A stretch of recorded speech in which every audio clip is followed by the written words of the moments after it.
Good morning, everyone, and welcome back. Mechanical એન્જિનિયરિંગની અંદર subject manufacturing engineering 3ની અંદર chapter number 5, જેની અંદર આપણે વાત કરી રહ્યા હતા ટાઈપ્સ ઓફ બ્રોચિંગ મશીનની અંદર મેઇન ટોપિક હતો ટાઈપ્સ ઓફ બ્રોચિંગ મશીન, જેમાં આપણે બે પ્રકારના બ્રોચિંગ મશીન વિશે માહિતી મેળવી ચૂક્યા છે. બે જે ટોપિક છે આપણા ડિસ્કસ થઈ ગયા છે. એમાં એક હતો હોરિઝોન્ટલ બ્રોચિંગ મશીન અને બીજું હતું વર્ટિકલ બ્રોચિંગ મશીન. ચેપ્ટરના એન્ડિંગમાં મેં તમને લેક્ચરના એન્ડિંગમાં, એટલે કે ગઈકાલનો આપણો જે લેક્ચર હતો એના એન્ડિંગમાં મેં આપણને સમજાવ્યું હતું કે સ્પેશિયલ બ્રોચિંગ મશીન શું છે. ઓકે, તો માસ પ્રોડક્શન માટે તમે સ્પેશિયલી કોઈ એક જ પ્રકારની બ્રોચિંગ પ્રોસેસ વારંવાર કરવા માટે સ્પેશિયલી જે મશીન તૈયાર કર્યું હશે, તો એવા બધા મશીન એ સ્પેશિયલ બ્રોચિંગ મશીન કેટેગરીની અંદર આવશે. તો આપણે સ્ટાર્ટ કરીએ છીએ ત્યાંથી જ આગળ કે જો સ્પેશિયલ બ્રોચિંગ મશીનની વાત કરતા હોઈએ, જે આપણે માસ પ્રોડક્શન માટે ડિઝાઇન કર્યા છે, તેમાં કઈ વસ્તુ આવશે? તેમાં સૌથી પહેલું છે સરફેસ બ્રોચિંગ મશીન. સ્પેશિયલી કોઈક પ્રકારની અથવા કોઈક પોઝિશનની અંદર સરફેસનું બ્રોચિંગ કરવા માટે આપણે સ્પેશિયલી આ મશીન ડિઝાઇન કર્યું છે અને માસ પ્રોડક્શનને ટાર્ગેટ રાખીશું. તેમાં આપણે વાત જોઈએ છે સ્પેશિયલ બ્રોચિંગ મશીનની અંદર આ મશીન મોટે ભાગે વર્ટિકલ રેમ ધરાવે છે.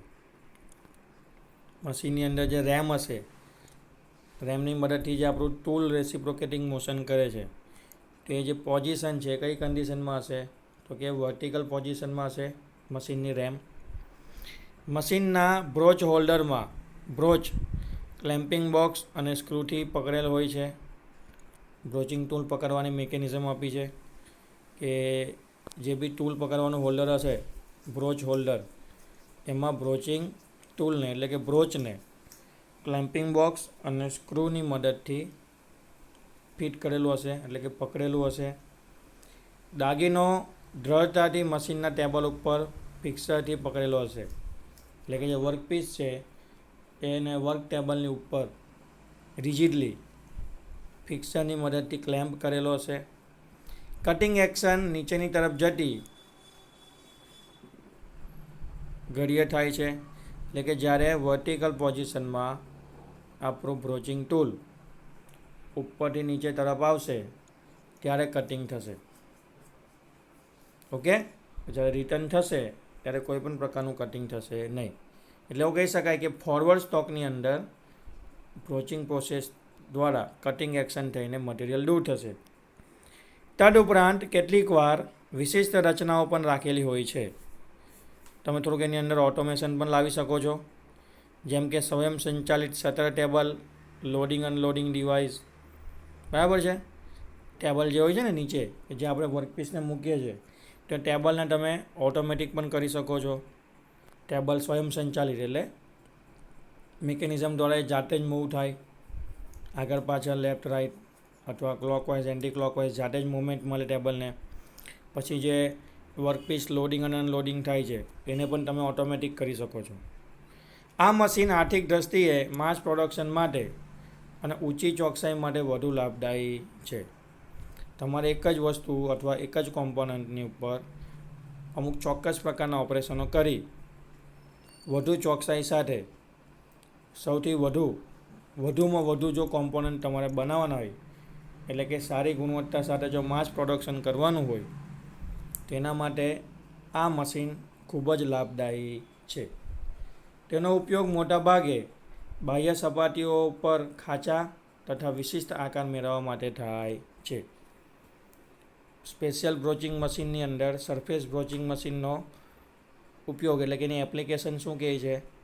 તો કે જો વર્કપીસની બાહ્ય સપાટી ઉપર આપણે ખાંચા પાડવા હોય, ખાસ યાદ રાખજો, બાહ્ય સપાટી એટલે કે એક્સટર્નલ સરફેસ ઉપર જો ખાંચા પાડવા હોય અથવા કોઈક પ્રકારનો ચોક્કસ આકાર મેળવવો હોય, તો એના માટે સરફેસ બ્રોચિંગ મશીન વપરાય છે. ઓકે, તો આ થઈ ગયું સરફેસ બ્રોચિંગ મશીનનું ડિસ્ક્રિપ્શન. ફિગર સાથે આપણે જોઈએ.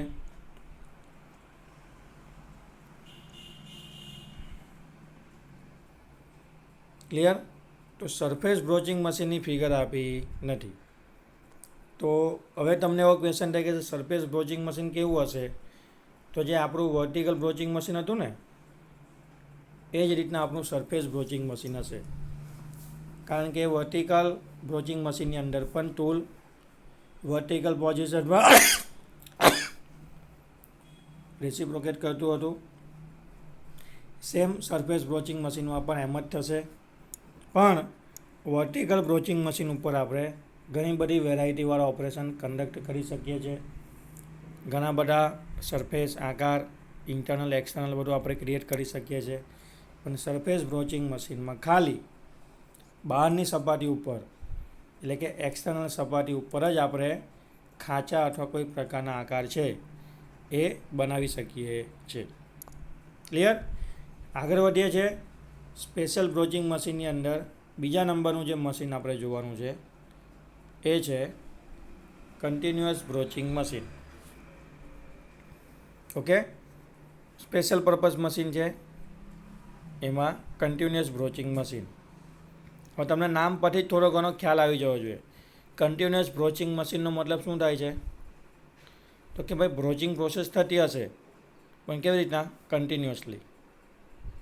ઘણા બધા વર્કપીસ હશે, સાથે એક સાથેનું મશીનિંગ થતું હશે. તો એવું કહી શકાય કે જે માસ પ્રોડક્શન કરવું હોય એટલે કે જથ્થાબંધ વસ્તુ તમારે બનાવવી હોય, જથ્થામાં કોઈ કોમ્પોનન્ટનું મશીનિંગ કરાવવું હોય, બ્રોચિંગ કરાવવું હોય તે વખતે આ મશીન યુઝ થાય છે. તો સ્ટાર્ટ કરીએ છીએ. ડિસ્ક્રિપ્શનમાં જોઈએ કે ભાઈ કન્ટિન્યુઅસ બ્રોચિંગ મશીન શું કહે છે તે. આ મશીન નાના ભાગોનું માસ પ્રોડક્શન કરવા માટે વપરાય છે. નાના નાના વર્કપીસ હોય એનું જો તમે માસ પ્રોડક્શન કરવા માંગતા હોય એટલે કે ઘણા બધા નાના સાઇઝના ઘણા બધા વર્કપીસની ઉપર જો બ્રોચિંગ ઓપરેશન કરવાનું હોય તે વખતે કન્ટિન્યુઅસ બ્રોચિંગ મશીન વપરાય છે. જેમને તેમના ટેબલની ફરવાની ધરીના આધારે બે ભાગમાં વહેંચી શકાય છે. હવે તમારે આ સમજવા માટે નીચેની ફિગર ઉપર થોડું ધ્યાન આપો.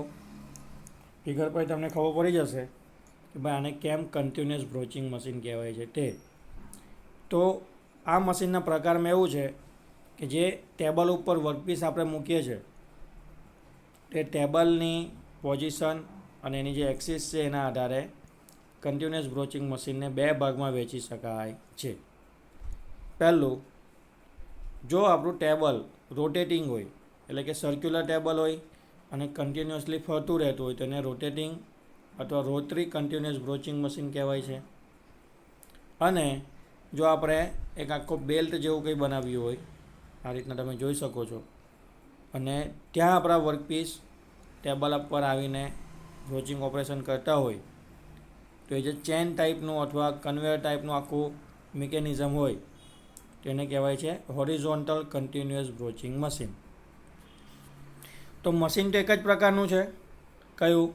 Continuous broaching machine. બેઉમાં આપણે કન્ટિન્યુઅસલી શું કરી શકીએ છીએ? ઘણા બધા નાની સાઇઝના વર્કપીસની ઉપર બ્રોચિંગ ઓપરેશન કરી શકીએ છીએ. પણ જે ટેબલની પોઝિશન છે, ટેબલનો જે આકાર છે, એની જે મોશન છે એના આધારે એને બે ભાગમાં વહેંચવામાં આવે છે. એક છે રોટરી કન્ટિન્યુઅસ બ્રોચિંગ મશીન, તમે ફિગરમાં જોઈ શકો છો. અને બીજું જે છે એ છે હોરિઝોન્ટલ કન્ટિન્યુઅસ બ્રોચિંગ મશીન.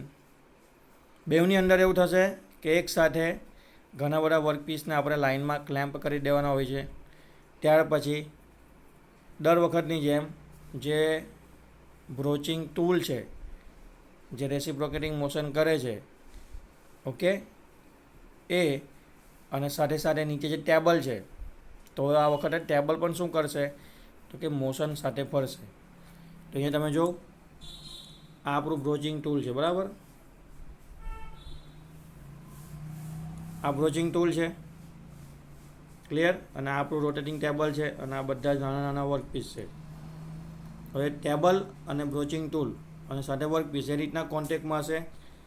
ત્યાર પછી આપણે મોશન આપીશું એટલે ટેબલ ગોલ ગોલ ફરશે અને જ્યાં જ્યાં બ્રોચિંગ ટૂલ કોન્ટેક્ટમાં આવશે એટલી સપાટીનું મશીનિંગ થઈ જશે. ક્લિયર? અહીંયા એક ઓપરેટર બેસેલો હશે, અહીંયા શું હશે? એક ઓપરેટર બેસશે. એ શું કરશે? જેટલા વર્કપીસનું મશીનિંગ થઈ ગયું છે એને કાઢી લેશે અને બાકીના નવા વર્કપીસ છે એને ટેબલ ઉપર લોડ કરી લેશે. સેમ ટુ સેમ અહીંયા પણ એવું થશે. અહીંયા પણ એક ઓપરેટર હશે. ક્લિયર? એ શું કરશે? તો કે આ જે બેલ્ટ છે, ચેન કન્વેયર છે અથવા બેલ્ટ ડ્રાઈવ છે, આપણે જે કન્ટિન્યુઅસ બેલ્ટ આવે ને મટીરિયલ ટ્રાન્સફર માટે, એ છે. તેની ઉપર શું કરશે? તો કે જે પણ વર્કપીસ ઉપરથી મશીનિંગ થઈને આવ્યા છે એને કાઢી લેશે અને નવા વર્કપીસને લોડ કરશે. તો એ જ વર્કપીસ સ્લોલી આગળ વધશે અને અહીંયા જે બ્રોચિંગ ટૂલ છે એના કોન્ટેક્ટમાં આવશે અને એનું પણ સપાટીનું મશીનિંગ થશે. ત્યાર પછી વર્કપીસ આગળ વધશે. ક્લિયર? જ્યાં સુધી મશીનિંગ નહીં થઈ જાય ત્યાં સુધી બેલ્ટ ફરશે અને અહીં ઓપરેટર જોશે સફિશિયન્ટ એમાઉન્ટમાં મશીનિંગ એટલે કે બ્રોચિંગ પ્રોસેસ થઈ ગયા પછી ઓપરેટર શું કરશે? તો કે ભાઈ ફિનિશ થયેલા પ્રોડક્ટને બહાર કાઢી લેશે અને નવા જે વર્કપીસ છે એને અહીંયા લોડ કરી લેશે. ઓકે? તો તમે વિચારી શકો છો કે કેટલું ફટાફટ કામ થશે. એકસાથે ઘણા બધા વર્કપીસ તૈયાર થશે. તો જે માસ પ્રોડક્શનનો ટાર્ગેટ છે એ આપણે મેળવી શકીશું કન્ટિન્યુઅસ બ્રોચિંગ મશીનથી. ઓકે? તો ડિસ્ક્રિપ્શનમાં મેં તમને કીધું એ જ વસ્તુ છે. એક રોટરી ટેબલ છે અને બીજું છે horizontal continuous broaching machine. Clear? પણ યાદ રાખજો, બંને પ્રકારની અંદર વર્કપીસને તમારે એકદમ રિજિડલી એટલે કે એકદમ મજબૂત રીતના ટેબલની ઉપર પકડવો પડશે. તેના માટે ફિક્સરની જરૂર પડશે દરેકની ઉપર. ક્લિયર છે? તો એ જે મેં તમને સમજાવ્યું એ થઈ ગયું કન્ટિન્યુઅસ બ્રોચિંગ મશીન. એમાં રોટરી કન્ટિન્યુઅસ અને horizontal continuous broaching machine. Clear છે? માસ પ્રોડક્શન યાદ રાખવાનું અને નાની સાઇઝના વર્કપીસ. ક્લિયર? વર્કપીસને પકડવા માટે શાની જરૂર પડશે? તો કે ફિક્સરની જરૂર પડશે. ક્લિયર છે? ચાલો આગળ વધીએ. આજે છેલ્લો પ્રકાર બાકી છે. બ્રોચિંગ મશીનની અંદર છેલ્લો પ્રકાર છે. શું કહે છે છેલ્લા પ્રકારની અંદર? તેમાં ઇલેક્ટ્રોમિકેનિકલ બ્રોચિંગ મશીન. છેલ્લા પ્રકારનું જે બ્રોચિંગ મશીન છે એનું નામ છે ઇલેક્ટ્રોમિકેનિકલ બ્રોચિંગ મશીન. આધુનિક ઉદ્યોગમાં રૂઢિગત બ્રોચિંગ નીચેના કારણોને લીધે ઓછા ઉપયોગી નીવડતા હોય છે. તમે અત્યારે લેટેસ્ટ ટેકનોલોજીની જો વાત કરો તો જૂના જેટલા પણ બ્રોચિંગ મશીન છે અથવા બ્રોચિંગ મશીનના કન્સેપ્ટ છે ને એ થોડા ઓછા ઉપયોગી બને છે. કેમ ઓછા ઉપયોગી બને છે? તો કે એના ટેકનિકલ સ્પેસિફિકેશન આપ્યા છે જે બહુ ઓછા છે અથવા કમ્પેરિઝનમાં તમે જોશો અત્યારની ટેકનોલોજીના કમ્પેરિઝનમાં તો એ થોડા ઓછા લાગશે. એમાં સૌથી પહેલું છે મર્યાદિત સ્ટ્રોકની લંબાઈ. જે રેસિપ્રોકેટિંગ સ્ટ્રોક થાય છે ને બ્રોચિંગ ટૂલનું, એની લંબાઈ કેટલી મળે છે આપણને? Maximum 2.6 metre. મેક્સિમમ સ્ટ્રોકની લંબાઈ કેટલી મળે છે? 2.6 મીટર. એટલે તમે એવું વિચારી શકો કે 2.6 મીટરની લંબાઈના વર્કપીસ હશે ને એનું જ ખાલી બ્રોચિંગ કન્ટિન્યુઅસલી થઈ શકશે. પછી જો લંબાઈ 2.6 મીટર કરતાં વધશે, વર્કપીસની લંબાઈ જો 2.6 મીટર કરતાં વધશે તો ફરી પાછું તમારે 2 સ્ટેપની અંદર બ્રોચિંગ કરવું પડશે. 2 સ્ટેપમાં બ્રોચિંગ કરો એટલે એક્યુરેસી જતી રહી. ત્યાર પછી નેક્સ્ટ છે બ્રોચિંગની ઝડપ, સ્પીડ, કટિંગ સ્પીડ જે આપણે કહી શકીએ છીએ તે એટલી છે મહત્તમ 10 મીટર પર મિનિટ. એટલે 1 મિનિટમાં 10 મીટર જેટલું જ બ્રોચિંગ અથવા કટિંગ સ્પીડ મળશે. તો એ પણ ઓછું કહેવાય કારણ કે અત્યારે તો આપણે ફાસ્ટ કામ જોઈએ છે, સારી ક્વોલિટી અને સ્પીડલી કામ થવું જોઈએ. કામ ફટાફટ થવું જોઈએ અને ક્વોલિટી પણ સારી મળવી જોઈએ. તો બ્રોચિંગની જે ઝડપ છે એ પણ જૂના મશીનોની અંદર ઓછી મળે છે. થ્રસ્ટ, જે કટિંગ ફોર્સ, થ્રસ્ટ ફોર્સ લાગે છે તે કેટલું છે? 50,000 કિલોગ્રામ ઇન્ટુ સેકન્ડ. તો આ 3 વસ્તુ એવી છે કે જેના કારણે જૂના કન્સેપ્ટવાળા જે બ્રોચિંગ મશીન છે એ અત્યારના લેટેસ્ટ બ્રોચિંગ મશીનની કમ્પેરમાં ઓછા ઉપયોગી સાબિત થાય છે. ઉપરોક્ત મર્યાદાઓ સિલિન્ડરનું કદ, ફ્લુઇડનો જથ્થો, જે પંપની મદદથી મશીનમાં ધકેલવામાં આવે છે તેને લીધે હોય છે. ક્લિયર? આવો પ્રોબ્લેમ કેમ થયો, ઝડપ કેમ ઓછી આવે? તો કે મોટાભાગના જૂના જેટલા પણ બ્રોચિંગ મશીન હતા ને એમાં હાઇડ્રોલિક સિસ્ટમ યુઝ થતી હતી મોશન જનરેટ કરવા માટે. તો હાઇડ્રોલિક સિસ્ટમમાં શું હોય તો કે જે ફ્લુઇડ પ્રેશરાઇઝ કરીને આપણે સિલિન્ડરની અંદર એન્ટર કરીએ છીએ એના કારણે પિસ્ટનને ધક્કો લાગે છે અને પિસ્ટન શું કરે છે, મોશન કરે છે. હવે આ બધાની અંદર આખી મિકેનિઝમ જનરેટ થવામાં સમય લાગે છે, એટલા માટે પ્રોસેસ સ્લો હતી. તો એનું સોલ્યુશન આ લોકોએ શું કર્યું તો કે જે હાઇડ્રોલિક સિસ્ટમ છે ને એને કાઢી નાખી અને મશીનને ચલાવવા માટે નવી સિસ્ટમ ઇમ્પ્લિમેન્ટ કરી. એ સિસ્ટમ કઈ છે તો કે ભાઈ ઇલેક્ટ્રોમિકેનિકલ સિસ્ટમ. એ સિસ્ટમ કઈ છે? Electromechanical system. તો એ જોઈ શકો છો તમે, ઇલેક્ટ્રોમિકેનિકલ બ્રોચિંગ મશીન દાગીનાને વધુ ઝડપથી બનાવે છે તથા વધુ સખત ધાતુનું પણ બ્રોચિંગ કરી શકાય છે. જે હાઇડ્રોલિક સિસ્ટમની અંદર મિકેનિઝમ જનરેટ કરવામાં જે સમય લાગતો હતો એ સમય બચી ગયો. કેમ? તો કે આપણે મિકેનિઝમ ચેન્જ કરી દીધી. હાઇડ્રોલિકની જગ્યાએ આપણે કઈ સિસ્ટમ લઈ આવ્યા? ઇલેક્ટ્રોમિકેનિકલ સિસ્ટમ લઈ આવ્યા. અને એનાથી હવે બ્રોચિંગ મશીન કામ કરે છે તો વધુ ઝડપથી કામ કરશે અને સખતમાં સખત ધાતુ હશે તો એનું પણ બ્રોચિંગ થઈ શકે છે. ઇલેક્ટ્રિકલ સિસ્ટમ પ્લાનિંગ મશીનની જેમ જ વપરાય છે. હવે તમે જો પ્લાનર મશીન જોયું હશે અથવા આગળ કોઈ સબ્જેક્ટ આવશે એમાં આપણે પ્લાનર મશીન જોઈશું. તો પ્લાનર મશીનનો જે કન્સેપ્ટ છે એમાં જે ઇલેક્ટ્રિક સિસ્ટમ વપરાય છે એ જ ઇલેક્ટ્રોમિકેનિકલ સિસ્ટમ નવા બ્રોચિંગ મશીનની અંદર પણ આવે છે. એટલા માટે અત્યારના જે લેટેસ્ટ મશીન છે એ ઇલેક્ટ્રોમિકેનિકલ સિસ્ટમ ઉપર વર્ક કરે છે અને એની અંદર આપણને ઝડપ પણ વધુ મળે છે, ચોકસાઈ એટલે કે ક્વોલિટી પણ સારી મળે છે અને જેટલી પણ સખત ધાતુ હશે એનું પણ આપણે બ્રોચિંગ કરી શકીએ છીએ. તો આજે અહીંયા સુધી રાખીએ છીએ. ટાઈપ્સ ઓફ બ્રોચિંગ મશીન ટોપિક આપણો આજે અહીંયા સંપૂર્ણ રીતના પૂરો થઈ જાય છે. જેટલી પણ ઇમ્પોર્ટન્ટ વસ્તુ કીધી છે એ નોટ ડાઉન કરી લેવાની છે ક્લાસ નોટની અંદર. મળીશું આવતીકાલે અને આ જ ચેપ્ટરના કોઈક નવા ટોપિકના આગળ વધારીશું. Thank you.